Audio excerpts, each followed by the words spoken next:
হঠাৎ বঙ্গবন্ধু জাতীয় স্টেডিয়ামে প্রবেশ করলে মনে হবে কোনো উৎসবের প্রস্তুতি চলছে। আসলেই তাই। সোমবার এ মাঠেই শুরু হবে দেশের ইতিহাসে নারীদের সবচেয়ে বড় আন্তর্জাতিক ফুটবল টুর্নামেন্ট। আর বঙ্গমাতা অনূর্ধ্ব-19 নারী আন্তর্জাতিক গোল্ড কাপ সামনে রেখে গ্যালারি, প্রেস বক্স, খেলোয়াড়দের জন্য ড্রেসিং রুম ও ফ্লাডলাইটের সংস্কার করা হয়েছে। তাই তো পাখির চোখে তাকালে পুরো স্টেডিয়াম সেজেছে একেবারে নতুন রূপে। অ্যাথলেটিক্স ট্র্যাকের উপর বসানো হয়েছে ইলেকট্রনিক বোর্ড, যেখানে ব্যস্ত সময় পার করছে মাঠকর্মীরা। নতুন প্রাণ ফিরে পেতে শুরু করেছে মাঠের সবুজ ঘাসও। বৈশাখের তপ্ত রোদ উপেক্ষা করে মাঠ খেলার জন্য প্রস্তুত করছেন মাঠকর্মীরা।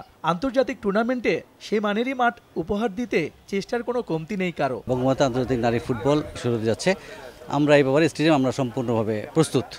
আমাদের গ্রাউন্ডস আপনারা দেখেছেন, খুবই চমৎকার গ্রাউন্ডস আছে এখন এই মুহূর্তে। আমাদের কোনো ল্যাকিংস নেই, আমরা শতভাগ প্রস্তুত। ওমেন্স ইন্টারন্যাশনাল ফুটবলে দর্শক আসবেন, গ্যালারি প্রস্তুত আছে আমাদের। 3 দিন ধরে বঙ্গবন্ধু জাতীয় স্টেডিয়ামকে একটা আন্তর্জাতিক মানের স্টেডিয়ামে পরিণত করার চেষ্টা করতেছি। বঙ্গবন্ধু জাতীয় স্টেডিয়াম এই আন্তর্জাতিক টুর্নামেন্টের জন্য চমৎকারভাবে এখন আছে। গ্যালারিগুলিও পরিচ্ছন্ন করার চেষ্টা চলছে এবং মিডিয়া রুমও আগের চেয়ে একটু ভালো রাখার চেষ্টা করতেছে।